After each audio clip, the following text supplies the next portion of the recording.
Olá, eu sou o seu amigo, o seu irmão Vebinho. Nós somos do Centro Evangelístico Internacional de Cabo Frio e o objetivo deste canal Tetelestai, o grito que foi dado por Cristo na cruz, o grito está consumado, que nos liberta do pecado. O objetivo deste canal é abençoar a tua vida. Toda semana, pelo menos 1 ou 2 vídeos serão postados aqui para o seu devocional, para ajudar a você na sua caminhada cristã. Pode contar conosco. E você pode se inscrever no nosso canal. Deixe seu comentário. A sua opinião é muito bem-vinda para nós. Venha participar conosco e seja abençoado em nome de Jesus. O que eu quero falar com você hoje está baseado no fato de que todo ser humano, está baseado no fato de que todo homem busca entender qual é o real significado da vida. Todo homem, independente de credo, cor, classe social, raça ou etnia, todo homem, todo ser pensante busca entender qual é o significado da vida. No livro de Romanos, no capítulo 3, no versículo 23, diz assim: porque todos pecaram e destituídos estão da glória de Deus.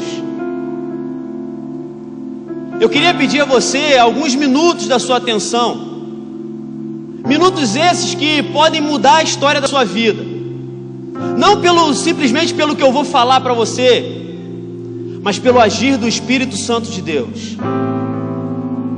Ao longo de toda a história nós observamos a história da humanidade permeada por povos e civilizações buscando entender o significado da vida, buscando entender qual é o real sentido de estarmos aqui, de possuirmos uma rotina, de vivermos uma vida cotidiana, de trabalharmos, de plantarmos, colhermos, dormirmos e acordarmos, nos relacionarmos uns com os outros, termos uma vida em sociedade, construirmos famílias, enfim, entender qual é o significado da vida.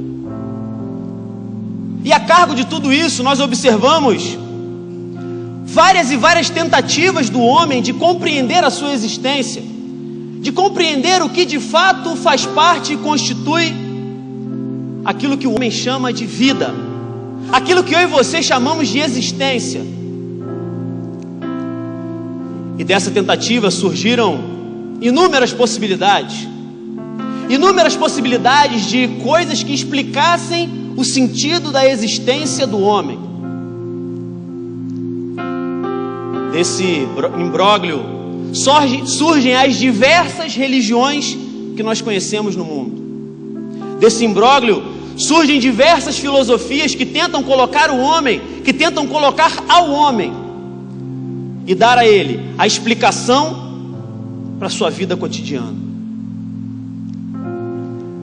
Ao longo de toda a história nós observamos inúmeras e inúmeras tentativas de explicar a real significação da vida do homem. Só que para que nós entendamos, e eu quero chamar a sua atenção nesse início, para que nós entendamos qual é o significado de estarmos aqui, qual é o sentido de acordarmos e dormirmos todos os dias, qual é de fato o valor de vivermos 70 ou 80 anos nessa terra, por que precisamos nos relacionar, por que precisamos nos desenvolver, por que precisamos ter relacionamento uns com os outros. Para que nós entendamos isso, é necessário que nós tenhamos em mente que a história da humanidade, a história de toda a humanidade, tudo que se conhece a respeito do homem, diz respeito única e exclusivamente à rebelião dos homens contra Deus. Porque aquilo que nós conhecemos como história da humanidade, aquilo que nós conhecemos como o desenvolvimento da história do homem, passou a acontecer justamente depois daquilo que está registrado no livro de Gênesis, no capítulo 3. Depois da queda do homem, o homem no estado atual é um homem que vive completamente à margem daquilo para o que Deus o criou, daquilo que foi o objetivo de Deus ao criá-lo. A realidade de todo homem sem Deus é uma realidade de escuridão, é uma realidade de destruição, é uma realidade de morte.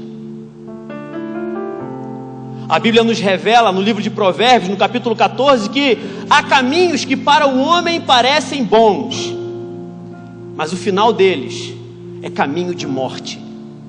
Então, para a gente começar a tentar entender qual é o real significado das nossas vidas, para você começar a tentar entender o porquê você está aqui, o porquê você teve a oportunidade de ter uma vida, é necessário que você compreenda que eu e você somos herdeiros do pecado de Adão. E eu quero falar para você, especificamente nesse momento, que tem dificuldade em ver e enxergar a Bíblia como uma palavra de Deus. Você que tem dificuldade de ver a real existência e os malefícios do pecado na história da humanidade. Eu quero falar para você que acha que o pecado é simplesmente uma convenção de época. Para você que acha que o pecado é simplesmente uma coisa que a igreja inventou para te controlar. Eu quero falar para você nesse momento.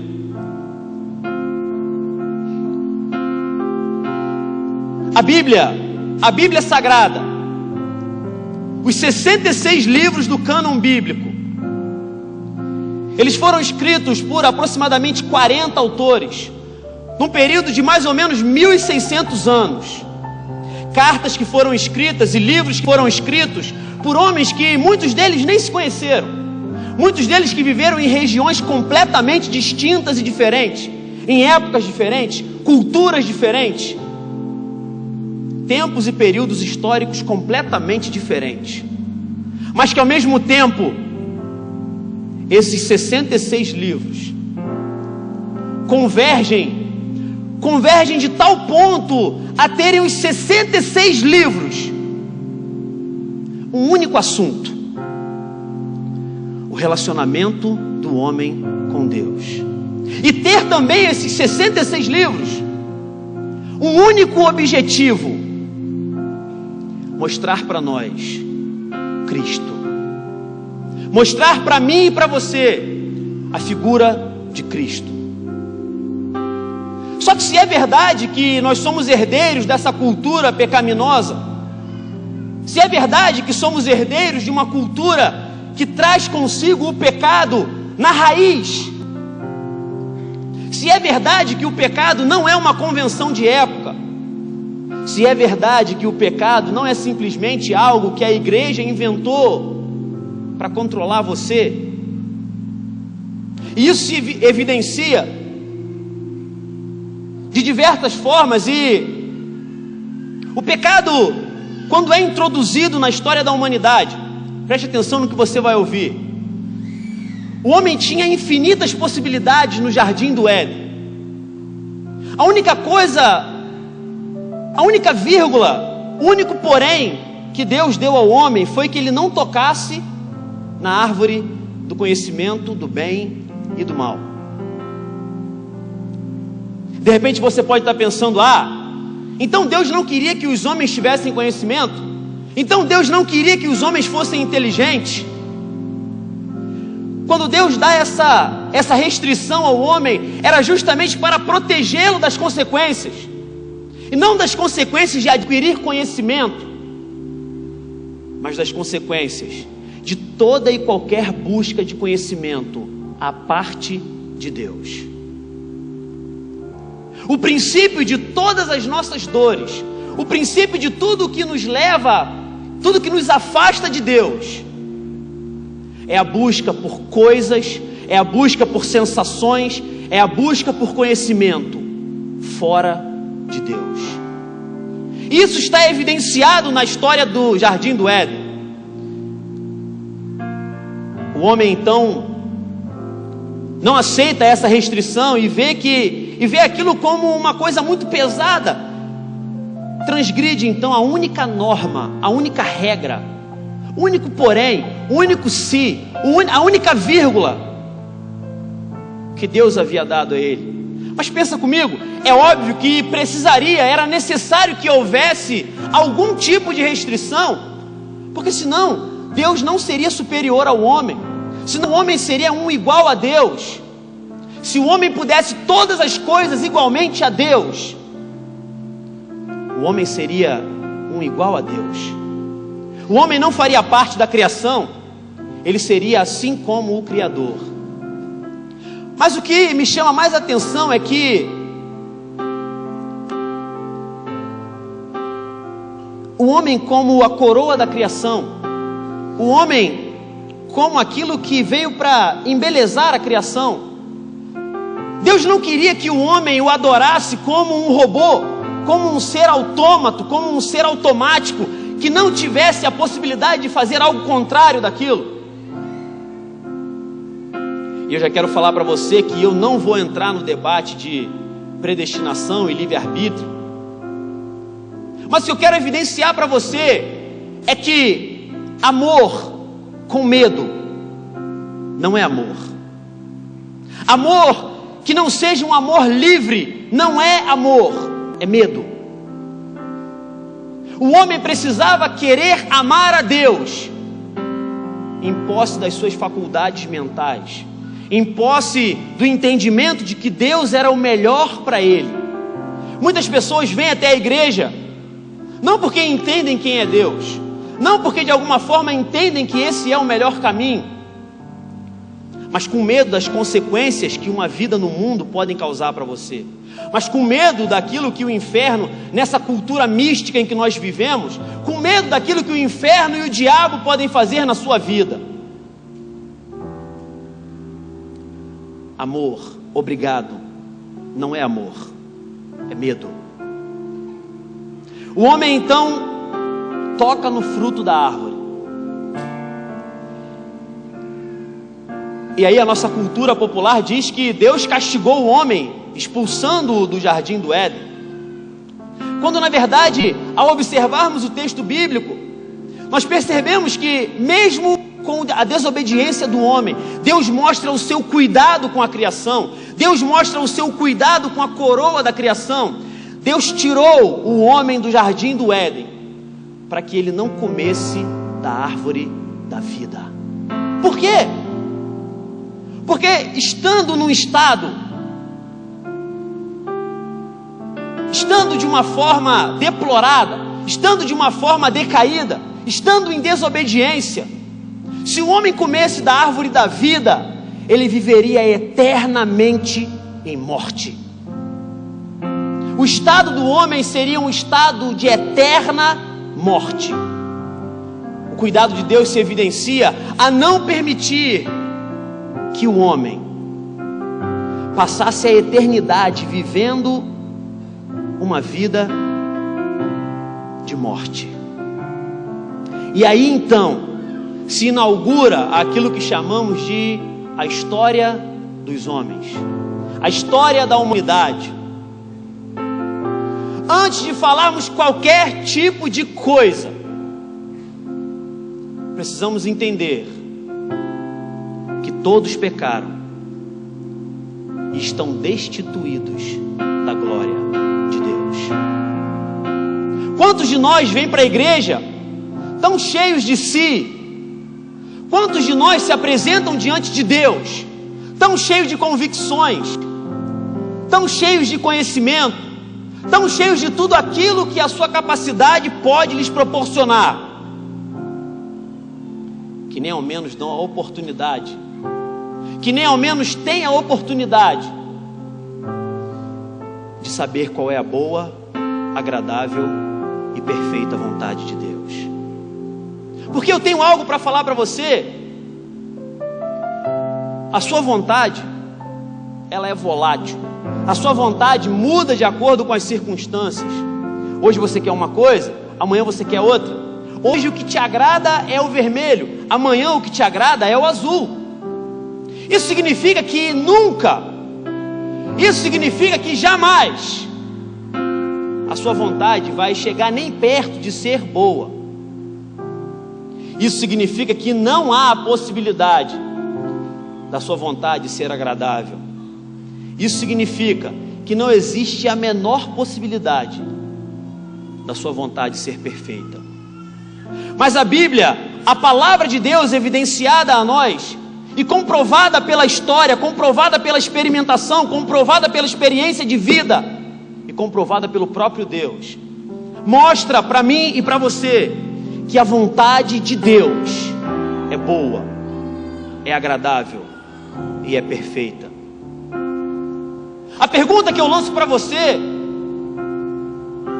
se é assim, se é verdade que a vontade de Deus é boa, agradável e perfeita, por que é então que muitos de nós têm tanta dificuldade em se adequar a ela? Por que é então que muitos de nós insistem em viver as suas vidas quebrando a cara e não se adequam àquilo que Deus tem de perfeito para a vida deles? De repente você passou uma semana extremamente atribulada. De repente os problemas e os desafios que se colocaram diante de você, em apenas 7 dias, num curto período de 7 dias que nos antecedeu até hoje, foram problemas que eu não consigo nem imaginar. De repente problemas financeiros, problemas familiares, problemas emocionais que angustiam o mais profundo da alma. Mas a palavra do Senhor para a sua vida hoje é: existe esperança para você. O Evangelho de João, no capítulo 14, no versículo 6, evidencia para nós e esclarece para nós uma das verdades mais profundas e marcantes que o Senhor Jesus fez para se referir às suas próprias características. O capítulo 14 do livro de João, no versículo 6, mostra para nós algumas das principais características de Cristo para nós. Coloca para mim, Jéssica, por favor. João capítulo 14, versículo 6.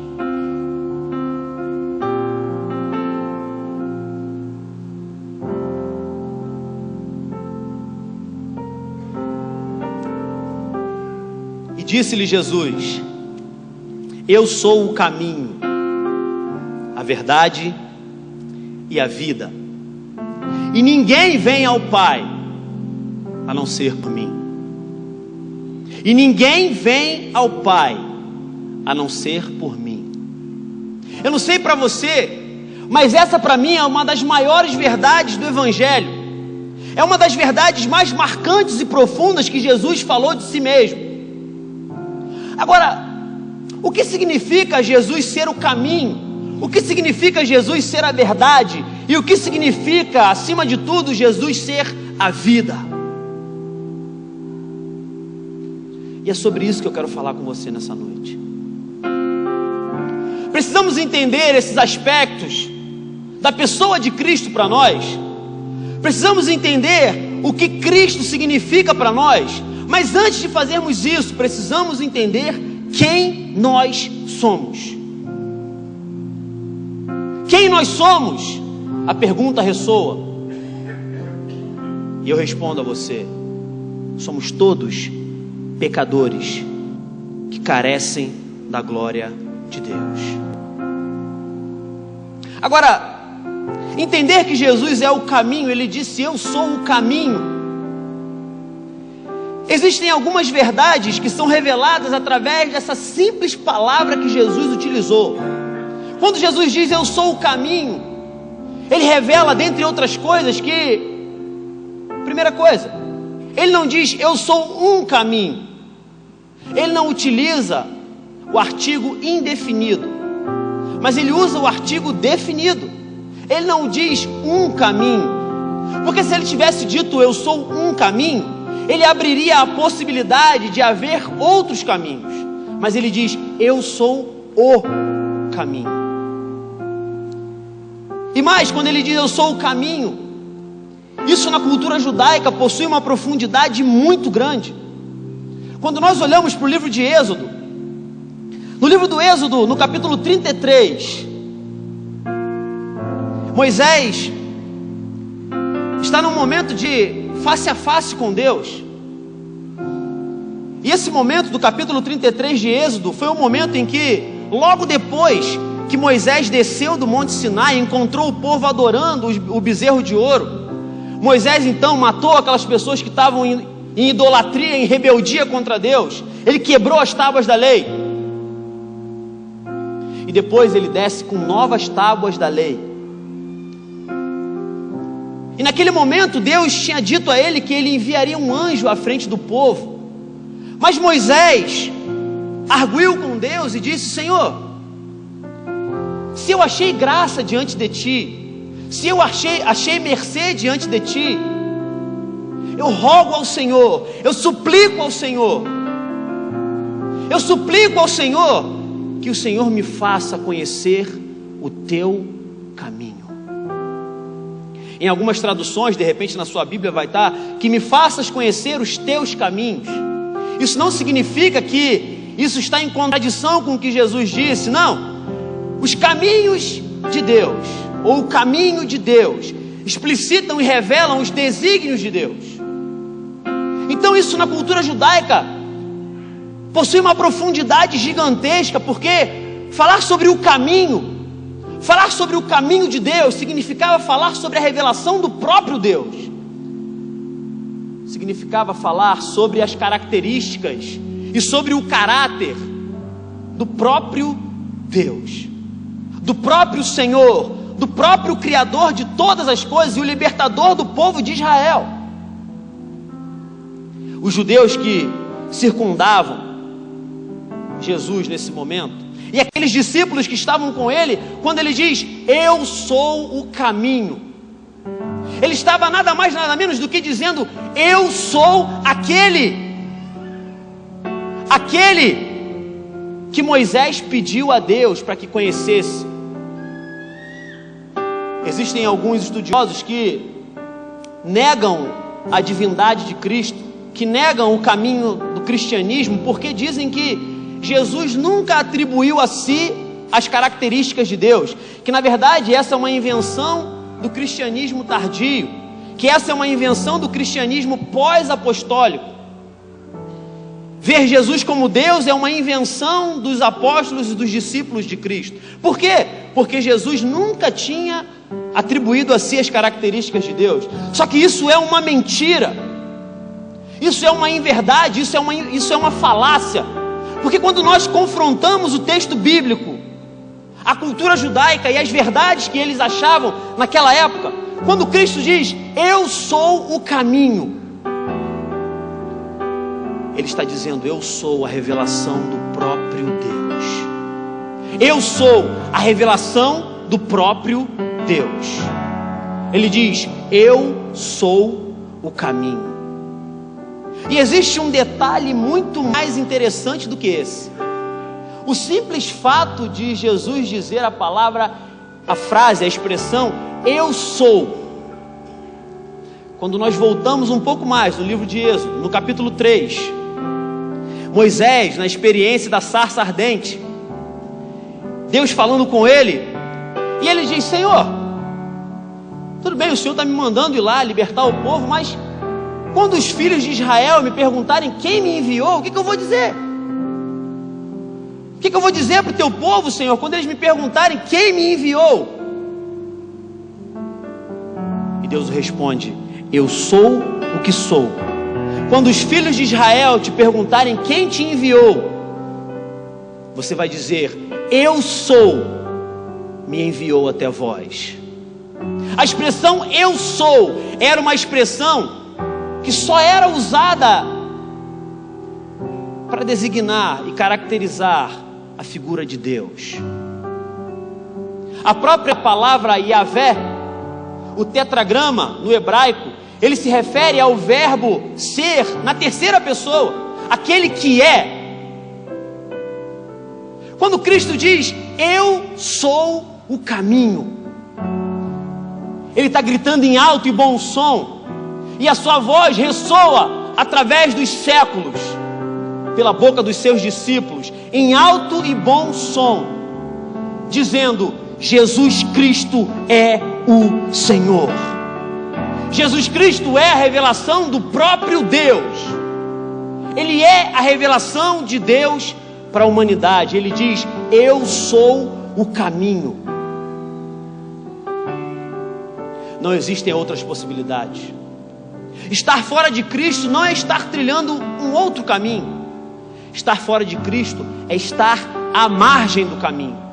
Estar fora de Cristo não é nem sequer estar no acostamento. Estar fora de Cristo é estar total e completamente perdido. Porque Cristo é a revelação do próprio Deus. Ele diz, eu sou o caminho. Se há um caminho, isso significa que existe um lugar onde nós iremos chegar. Se existe um lugar onde nós iremos chegar, e existe um caminho, que lugar é esse? O lugar é o lugar justamente que nos traz esperança. O lugar revelado pela revelação do próprio Deus. É aquilo que Paulo falou. É aquilo que Paulo, o apóstolo Paulo, escreveria alguns anos mais tarde, depois disso aqui. E ele diria para aqueles discípulos da cidade de Corinto, uma cidade na Grécia, uma cidade cuja cultura, nós somos herdeiros dessa cultura, somos como ocidentais herdeiros da cultura greco-romana.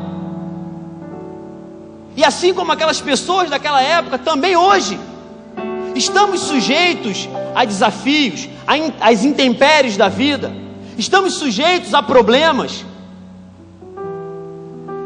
Mas Paulo entendia que, isso ele escreve aos Coríntios, a nossa leve e momentânea tribulação produzirá para nós eterno peso de glória, que não se pode comparar. E ele nos dá a receita, ele diz, por isso não fixamos os olhos naquilo que se vê, mas no que não se vê, porque o que se vê é transitório, é passageiro, mas o que não se vê é eterno.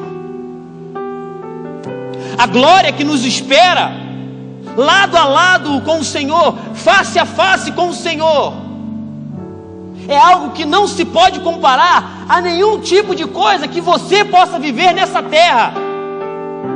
Não se pode comparar a nenhum tipo de prazer momentâneo, a nenhum tipo de coisa que você possa comprar, a nenhum tipo de relacionamento que você possa ter, a nenhum tipo de benefício que os seus contatos, a sua inteligência ou a sua capacidade possam te proporcionar. Porque isso não se pode comparar, porque isso é uma coisa eterna. A glória que nos espera com Deus é algo eterno. E para alcançarmos essa glória, só existe um caminho. Cristo é esse caminho. De repente você entrou hoje aqui, eu não sei, mas pode ter sido a primeira vez que você pisou numa igreja evangélica na sua vida. Eu não sei, mas de repente você passou a tarde inteira de domingo e nem sequer falou com Deus. De repente a oração que foi feita aqui foi a tua primeira oração nessa semana inteira, ou a tua primeira oração no dia de hoje. Mas eu quero dizer para você que existe uma esperança para você, porque Cristo é o caminho que te conduz à salvação. Basta que você, antes de qualquer coisa, entenda o seu estado de pecado, entenda que você está separado de Deus, entenda que o pecado é aquilo que gera morte em você. Cristo disse, eu sou o caminho, a verdade. Cristo disse: eu sou a verdade. Mas o que significa olhar para Cristo e entender Ele dizendo: eu sou a verdade? No mundo em que vivemos, cuja filosofia pós-moderna tomou conta do imaginário popular, cuja filosofia pós-moderna de que não existe uma verdade, o que existem são várias verdades. De repente a sua verdade não é a minha verdade. De repente o que você tem por verdade não é a mesma coisa que eu entendo por verdade. Foi nisso que a nossa sociedade se transformou. A quebra de paradigmas, a quebra de valores que alguns anos atrás eram valores que nos ancoravam e nos davam algum tipo de segurança, hoje não existem mais. A cultura pós-moderna tomou conta da nossa sociedade, tomou conta do mundo ocidental, e essa cultura tem de forma sorrateira entrado nas igrejas, a ponto de pessoas passarem a vida inteira negociando com o pecado, pessoas passarem a vida inteira negociando o chamado de Deus na sua vida.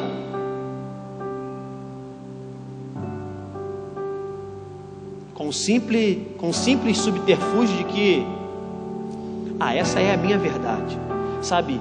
Eu tenho uma coisa muito particular com Deus, Deus me entende. Sabe, vocês aí que têm compromisso de estar aí em cima, de cantar, de pregar, de orar, de fazer alguma coisa, vocês precisam sim se adequar a isso aí, mas, sabe, comigo o negócio é diferente. Comigo, eu tenho uma coisa muito particular com Deus, Deus me entende. O que eu pergunto a você que vive dessa forma é: até quando você vai se enganar? Até quando você vai se enganar que você vai conseguir viver uma vida feliz, que você vai conseguir viver uma vida plena fora do caminho? Até quando você vai se enganar tentando provar e mostrar para todas as pessoas que te rodeiam de que você vive uma vida feliz e realizada, de que tudo que você conquistou proporciona para você uma felicidade imensa, quando na verdade, quando você coloca a cabeça no travesseiro para dormir, só você e Deus sabem as angústias que você passa, porque essa é a realidade de todo homem sem Deus. A realidade de todo homem sem Deus, de todo homem sem a esperança de Cristo, é uma realidade de destruição e morte. Cristo diz: eu sou a verdade. Como entender essa afirmação de Cristo diante de uma cultura popular que nos diz, nos afirma e nos tenta empurrar por goela abaixo de que não existe uma verdade?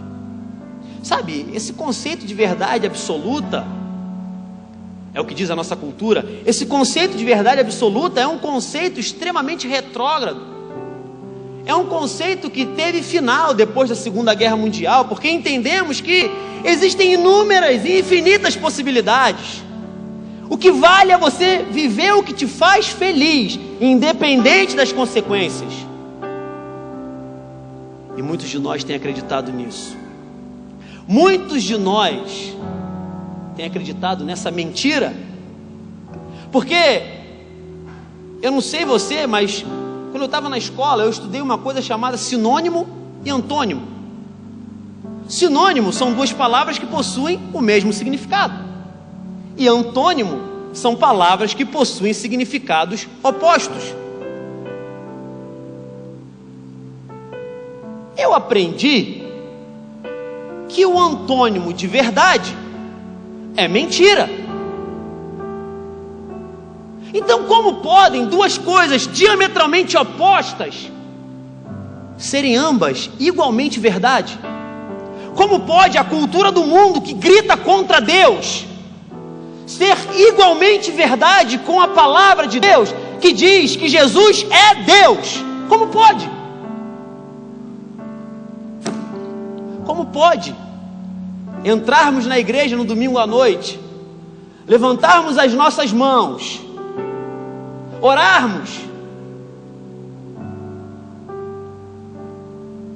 e na segunda-feira de manhã, tudo que nós fazemos contradiz o que vivemos no domingo à noite? Como pode essas duas coisas serem verdade? Como pode? Como eu posso viver uma vida onde todas as minhas decisões estão à parte de Deus, e ao mesmo tempo eu dizer que sou filho de Deus? Como pode? Como eu posso ser aceito em lugares onde o evangelho é odiado? Como eu posso negociar valores que são reais, valores que são verdadeiros na palavra do Senhor, e ao mesmo tempo dizer que eu vivo uma vida cristã? Como pode ao mesmo tempo ser verdade um lado que diz que existem várias possibilidades para você viver, existem várias possibilidades que levam a Deus, existem vários e vários caminhos que te levam à salvação? Como pode isso ser igualmente verdade? Há uma filosofia que diz que só existe um caminho para a salvação. O fato é que temos sido enganados, temos dado ouvidos a uma cultura que nos empurra a goela abaixo, valores que na verdade nós não queremos aceitar, mas por vivermos submersos nessa cultura, muitas vezes nós nos vemos na situação de que precisamos negociar alguns desses valores para sermos aceitos, precisamos negociar alguns desses valores para não sermos taxados de intolerantes. E eu não estou falando aqui de intolerância religiosa ou algum tipo de fanatismo, porque se alguém te odeia, se alguém odeia alguém, não pode ser chamado de cristão, porque a nossa luta não é contra a carne, não é contra pessoas, não é contra a carne nem contra o sangue, mas a nossa luta é contra os principados e potestades nas regiões espirituais. O que eu estou falando aqui não é de valores pseudo-religiosos que nos levam a travar uma guerra contra pessoas, que nos levam a odiar quem pensa diferente da gente. O que eu estou falando aqui é a respeito de valores da palavra de Deus que você negocia no seu dia a dia. O que eu estou falando aqui é do fato de assumirmos uma conduta onde somos salvos e satisfeitos, onde nós vimos para a igreja, sentamos num banco confortável, com ar-condicionado e tudo mais, pessoas bonitas e cheirosas do seu lado, e o teu evangelho se circunscreve simplesmente a isso. Como pode ser verdade, e com o perdão da expressão, como pode ser verdade uma pessoa viver a semana inteira como um filho de Satanás e domingo colocar a roupa de crente e vir no culto dizendo-se cristão? Como podem essas duas coisas serem verdade? O que eu quero aqui não é fazer você ficar aborrecido comigo, não é fazer você ficar me olhando com esse semblante, mas existe uma mensagem de despertamento para a igreja do Senhor nos últimos dias. Chega de sermos cristãos salvos e satisfeitos. Chega de sermos pessoas que enchem simplesmente igrejas, mas cujas pessoas em nossa volta não veem o nosso testemunho. Chega de sermos homens e mulheres que simplesmente se engordam espiritualmente, que simplesmente sentam no mesmo banco todo domingo e que na verdade não somos relevantes na vida de ninguém. Chega de viver esse tipo de evangelho, porque se Cristo disse, eu sou a verdade, isso significa, assim como quando ele diz eu sou o caminho, significa que não existem outros caminhos. Quando ele diz eu sou a verdade, significa que não há outras verdades. Significa que o conceito de verdade é algo inegociável. E eu vou falar uma coisa para você, quando alguém disser para você, olha, não existe uma verdade, o que existem são verdades. Você pergunta para ele, isso que você está falando se propõe ser uma verdade? Pronto, acabou o argumento. Porque se a ideia de que não existem verdades se propõe uma verdade absoluta, então ele está simplesmente contradizendo a própria ideia dele. A verdade de Cristo é que o Senhor, a verdade de Cristo é que Ele fez para nós um caminho até onde nós não poderíamos ir, porque todos pecaram e estão destituídos da glória de Deus. Só que uma coisa que nos provoca mais alarme na nossa época é que, observe o seguinte, o contraste que existe entre a verdade e a mentira é um contraste bem demarcado. Só que o contraste que existe entre a verdade e a falsidade não é uma coisa tão nítida assim. Muitos de nós têm sido enganados por falsidades que se travestem de verdade. Muitos de nós têm sido levados por ventos de falsas doutrinas, por ventos de doutrinas de demônios, como diz a palavra, quando essas mentiras, quando essa falsidade, quando esse tipo de coisa se apresenta para você como sendo uma verdade. Agora, se Cristo disse eu sou a verdade, e se a nossa cultura é uma cultura que rejeita o conceito de verdade, se a nossa cultura é realmente uma cultura que diz não a qualquer tipo de padrão, como então sermos pessoas relevantes diante desse tipo de sociedade? Surge a pergunta: como então viver uma vida na qual Cristo se explicita através de nós, Cristo sendo a verdade? Como então viver uma vida diante de uma sociedade que odeia a verdade? Porque a grande coisa que nós precisamos entender é isso. O que a cultura do atual século rejeita não é a ideia simplesmente de que o reino de Deus ou alguma coisa dessa, não. A verdade é que a nossa cultura odeia o conceito de verdade. A nossa cultura odeia, eu repito, o conceito de verdade, porque a verdade da palavra de Deus evidencia, é aí que vem o ponto central, a verdade da palavra de Deus, a luz da palavra de Deus evidencia as trevas e a escuridão que todo homem sem Deus vive. O que a nossa cultura rejeita e odeia é o fato de que todos pecaram, é o fato de que estamos separados da glória de Deus, porque somos arrogantes, somos prepotentes, somos cheios de nós mesmos. Só que ao nos confrontarmos com a verdade do Evangelho, tudo o que deveria gerar em nós é temor, é tremor, desespero em corrermos em direção a Cristo. Ele diz: eu sou o caminho, eu sou a verdade.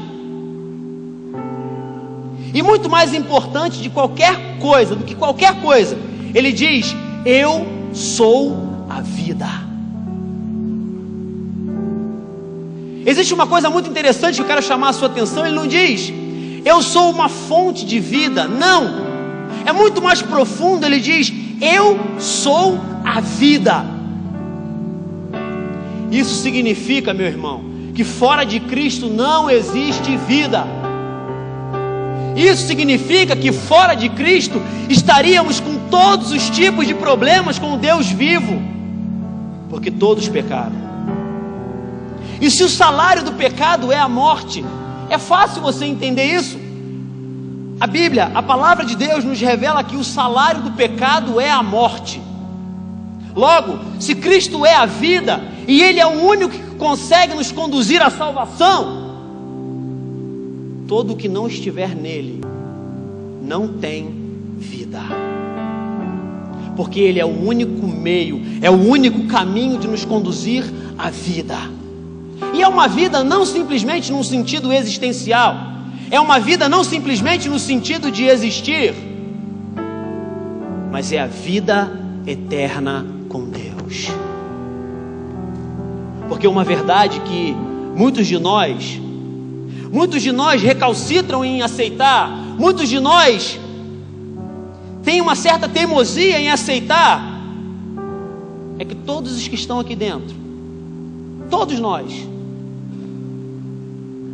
possuímos uma alma imortal, todos nós possuímos uma existência eterna. A minha pergunta para você é: o que você vai fazer com a sua eternidade? O que você vai fazer depois que parece ser uma pergunta até mesmo um pouco sem sentido na cultura em que vivemos, mas o que você espera para você quando as cortinas se fecharem, quando você der o último suspiro de vida, quando você fechar os seus olhos pela última vez, quando as luzes se apagarem? Alguns acham que a morte é o final de todas as coisas. Agora, se a eternidade é algo imensurável, então eu digo que 70, 80 ou 100 anos nessa terra não se podem comparar com a eternidade, porque a eternidade é algo que não se pode contar, é algo que não se pode mensurar. Então eu digo para você, a morte não é simplesmente o final das coisas. Poderíamos dizer que a morte é o início de algumas coisas, é o início das coisas, porque é um tempo muito maior do que os nossos anos de vida nessa terra. A pergunta é: o que você vai fazer com a sua eternidade? O fato é que muitos de nós têm desperdiçado as suas vidas, têm jogado fora cada minuto que tem nessa terra, cada minuto que tem para viver e desfrutar a boa, agradável e perfeita vontade de Deus. Muitos de nós têm simplesmente jogado no lixo. Cristo diz: eu sou o caminho, eu sou a verdade e eu sou a vida. Ele continua, ele diz: ninguém vem ao Pai se não for por mim. Ora, se ninguém vai ao Pai a não ser por meio de Cristo, isso significa que a salvação não pode ser encontrada por nenhum outro tipo de coisa, por nenhum outro meio, por ninguém mais, a não ser pela pessoa de Jesus, a não ser pelo sacrifício que Ele fez por nós naquela cruz, há aproximadamente 2000 anos atrás. Sacrifício esse que aconteceu no seio do Império Romano, no principal teatro de acontecimentos do mundo antigo da época. Acontecimento esse que teve visibilidade para todos os tipos de povos daquela época. Acontecimento esse que, olhando de forma historiográfica, olhando para a história, a morte e a ressurreição de Cristo, nós temos mais fontes falando sobre isso do que falando, por exemplo, sobre o assassinato de Júlio César no Senado romano. Só que muitos de nós, convencidos por uma cultura pós-moderna de que não existem verdades, de que a Bíblia é só um livro de falácias e contos e mitos, muitos de nós têm dificuldade em crer na realidade de tudo o que a Bíblia nos ensina, preferindo acreditar em todos os mentirosos finais felizes que nos contam, em todo tipo de falácia, em todo tipo de coisa. Coloque-se de pé em nome de Jesus.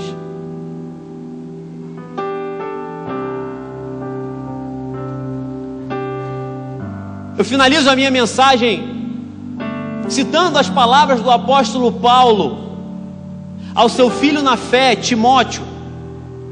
Preste atenção no que você vai ouvir. Paulo diz a Timóteo o seguinte: pregue a palavra, quer seja oportuno ou não, exorte, ensine com toda longanimidade e doutrina, porque chegará o tempo em que não suportarão a sã doutrina, e juntarão para si mestres que ensinam segundo as suas próprias cobiças, e se recusarão a dar ouvidos à verdade, entregando-se às fábulas. Paulo diz que as pessoas iriam sentir coceirinha no ouvido, as pessoas iriam juntar para elas mestres que lhes ensinariam segundo aquilo que elas queriam ouvir.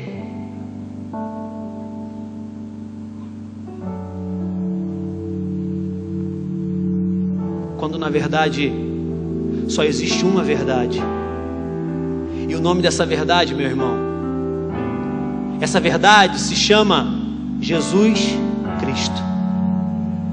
A única verdade que vale a pena nessa terra, a única verdade que vale a pena em qualquer situação, a única verdade que nos liberta, porque Ele é o caminho que nos conduz à salvação, e Ele mesmo é a própria vida, e Ele mesmo deu a sua própria vida. Ele se humilhou, se esvaziou, abriu mão da glória, e o Senhor preferiu morrer por você do que passar a eternidade sem você. Se você nunca parou para pensar nisso, de repente hoje é o teu momento. De repente hoje é o momento que o Senhor marcou o encontro contigo. Hoje é o dia que o Senhor marcou o encontro com algumas pessoas aqui. E o chamamento do Senhor para a sua vida é: volte para casa. Volte para casa, não perca tempo. Volte para onde você nunca deveria ter saído. Volte para o que eu te criei, o propósito que eu te criei. Volte para a salvação. Volte para o caminho. Volte para a verdade. Volte para a vida.